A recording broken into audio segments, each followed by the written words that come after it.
দরজা খুলতেই দেখলাম খুব সুন্দর একটা স্মাইল দিচ্ছে আমার। তো আমি ভাবলাম আজকে পরীক্ষাটা হয়তো ভালো হয়েছে ওনার, সেই জন্য হয়তো এত হাসি খুশি।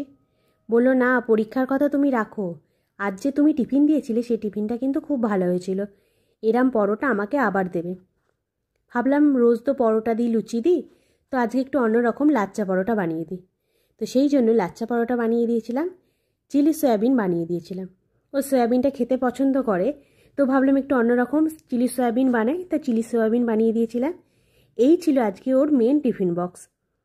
তো উনি যে এত খুশি হয়েছে, আমাকে বলেছে এই উইকের মধ্যে আমাকে কিন্তু আবার একবার লাচ্চা পরোটা খাওয়াতে হবে, কারণ এই টিফিন বক্স কিন্তু ওর ভীষণ পছন্দ হয়েছে। তার সাথে কিছুটা দিয়ে দিয়েছিলাম বিস্কিট।